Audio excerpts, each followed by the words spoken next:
I was offered $5,000 for a video, but this was when I was like 19. I was like, double it, and I'll walk outside and I'll give it to a homeless person. And they're like, no, you won't. And I was like, double it. And I was like pacing around my neighborhood for 3 hours convincing this guy, like on the phone, just double the money. I promise the video will go viral and I'll give it to homeless person. I was like, $10,000 just looks better in a title. It'll get more views. I promise your app will do better. A lot of times people, oh boy, it's like they think their videos are better than they are, honestly. And tell them, Jimmy, tell them. I mean, they do that, and they have horrible friend groups because you really are like the type of YouTubers you hang around. It's getting people with the right YouTuber friend group that aren't pussies and will actually tell them when their content's bad and like actually roast it and help them get better in a nice, positive way. Basically what I did was I've somehow found these other like 4 lunatics. 3 of us were college dropouts. One was a high school dropout, and one, I don't know, he just like quit his job. We were all super small YouTubers, and we basically talked every day for 1,000 days in a row and did nothing but just like hyper study, like what makes a good video, what makes a good thumbnail, what's good pacing, like how to go viral. We would just get on Skype every morning, and like some days like I'd get on Skype at 7 a.m. and I'd be in the call until like 10 p.m. and then I'd go to bed, I'd wake up and I'd do it again. We'd do things like take 1,000 thumbnails and see if like there's a correlation to the brightness of the thumbnail to how many views it got. Imagine a world where it's just you working solo and you work 12 hours a day every day for like a year. And you're just grinding, you make a mistake, you learn from it, you grind, you make a mistake, you learn from it, and you do that for like a year. And then imagine a different world where you have 4 friends who are also equally grinding in something similar. Friend number 1 makes a mistake on Friday, he teaches the other 4 people. Friend number 2 makes a mistake the next week, teaches everyone. And then like you're all learning from each other's mistakes. You're all constantly studying 24/7 and downloading each other. Like after a year, you're like 2 years ahead of the guy who was just solo. Do you frequently go that far out of your way to capture the thumbnail? Yeah, I mean, of course, everyone should. If people don't click, they don't watch. So you want to give them something to click. Something a lot of people forget is like unsuggested on phones, thumbnails are really fucking small. So like people are editing thumbnails full blown on their computer, and when you shrink it down, you can't see. We try to all around be above the rest. Anyone can clickbait, but do you actually like deliver on it? We say we put 100 million Orbeez in the backyard, we put 100 million Orbeez in the backyard. Your title and thumbnail set expectations. Like what you're saying is like, I like bananas. And what you need is bananas are the best goddamn food on the planet. Like that's the type of opinion you need. Like you need something like how to get 100 million views on YouTube, or not even that, that's not strong enough. You need something that makes people go, what the fuck? What the fuck did he say in that video? What the fuck? I need to know. At the very beginning of the video, to minimize drop-off, you want to assure them that those expectations are being met. If you're putting 1 million Orbeez in a pool, don't start the video with you shopping for, you know, your mom's birthday present. At the beginning of the video, just say, this is 100 million Orbeez. We're gonna fill this pool and this entire backyard with them. Match the expectations, and then you want to exceed them. So you want to assure people that what they clicked on is what they're getting, and then blow their mind and be like, but you're also getting even more. Anytime you say the word algorithm, just replace it with audience. The algorithm didn't like that video? No, the audience didn't like that video. If I wasn't retaining a viewer, just would it make sense for you to promote it? Why would you promote a 10-minute video that people watch on average a minute and a half? I mean, every video, even the stupid ones, I learned something, you know, and that's something I try to make a very big point of, is like, no matter how bad we mess up, like we sometimes have videos that have horrible retention. It's just like, as long as you learn from it, it's not the end of the world. Every YouTuber says it. It's like, no one will ever be able to replicate my style. I gotta edit it. But newsflash, someone can. It's actually not as difficult as you think. It was good that I got a really strong foundation on how YouTube works and how the style of videos I wanted and everything before I scaled up the team, if that makes any sense. I just want to make sure that's clear, because I've seen people try to build the team without foundation and knowing how to do well. I know that if we film this video, it will do well, just because I've spent a decade of my life hyper obsessing over YouTube and I have a good pulse on it. But if you didn't have that, then you wouldn't know. Like, you wouldn't be able to spend $4 million on a Squid Game, because you might lose $2 million and then you can't pay your people. But of course, yeah, if I didn't have these people, I couldn't do half the stuff I do. For the last like 8 or 9 years, like every dollar I've made, I just spent it the next month on content. And I just did that every single month, and it just kept getting bigger and bigger, and here we are. Since I was 13, there probably hasn't been a single hour that's gone by that I've been awake where I haven't thought about YouTube. Like, I'm just focused on making the best videos possible, period. I don't care about making money. I don't care about time. I don't care about anything. I just want to make the best videos on the planet. Literally all the algorithm does is reflect what the people want to a T.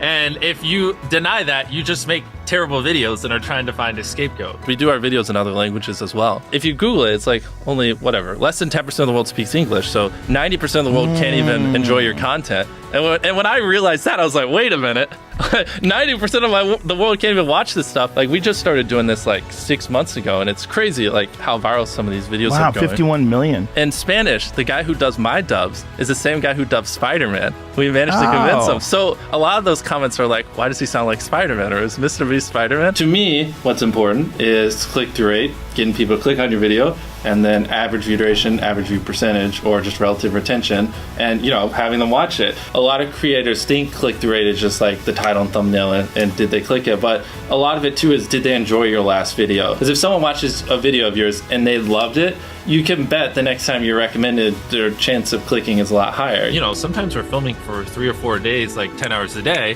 30, 40 hours of filming plus months of setup, whereas most creators probably film for a couple hours and set up for a day. Outside of just filming, we brainstorm video ideas, relentlessly, hours every day. By always doing all those things, it just distinctively sets it so far apart that it's basically, in my head, it's like, why would you not watch it? Viewers aren't stupid. They can tell when you half ASS, I don't know if I'm allowed to curse, a video, or if you really put in effort. And if they can tell you're putting in a lot of effort, they're gonna be more likely to click on future videos. And that snowballs. And because once you build that trust, they get to a point where it doesn't matter what you upload. They just know it's high effort and they just know it's great. And they're just conditioned just to watch because you have a good track record. And so with filming, it's just like trying to make sure we're doing everything we can, no matter how expensive it is, no matter how much time it takes, to make the best video possible. A lot of people, if they gave away 100 grand, they would make a huge deal about it. But sometimes we're just like, yeah, here's 100 grand. Thanks for watching, bye. Doing it that way makes it more fun and just more interesting. So I like to keep a little bit of it mysterious because I think that's what people enjoy. A lot of people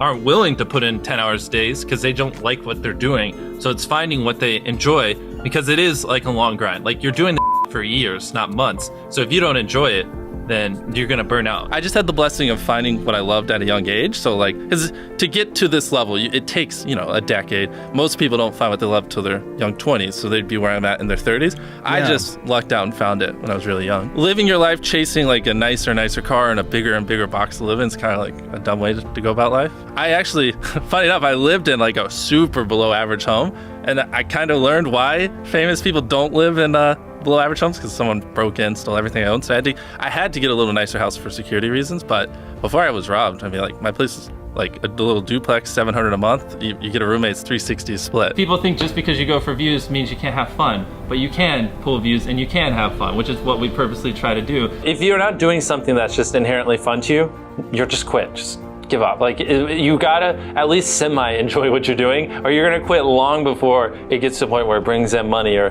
whatever else could be driving you. So find what you love, and then I would just hyper obsess. Make sure no one doing what you're doing is doing it better. Make sure the videos are as good as possible. You can be motivated by more than one thing. I'm motivated because I want to support my mom and my family. I'm motivated because I want to employ my friends and help them. I'm motivated because I want to help other people. I'm motivated because I want to be a YouTuber.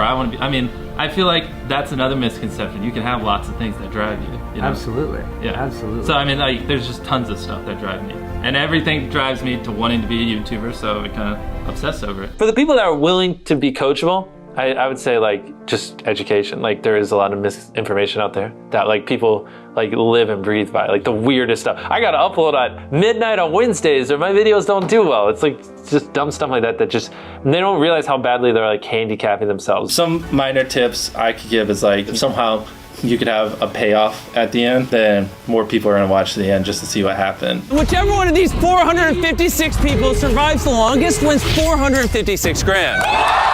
Cut out all dull moments, try not to over-explain things. If a camera just sits on me and I'm just talking for 20 seconds, it doesn't hold retention as well as, maybe me talking and other footage popping up. It's much easier to get 5 million views on one video than 50,000 views on 100 videos. It takes way less effort to get 5 million views on one video. Back then, which I think small YouTubers should do, is I would reply to every single comment. And so I think a few people caught on that I would always reply. And so some people would just be like, I wonder how long it'll take for him to reply. So that was a lot of my comments when I was smaller, but at least it kept him coming back. And your analytics, and most of you probably know this, audience retention. You can see where people click off. Just literally go through your last 50 videos, write down where everyone clicked off, and then just don't do those things again. But wait a minute, Mr. Beast. What if I don't know how to actually improve my average view duration? How do I know where to start? What if I'm just a noob? Well, in order to better retain your viewers, it's first helpful to have a really deep understanding of how they experience YouTube, to put yourself in their shoes. And in this video, I explain 5 simple steps that will help you do just that. Check it out.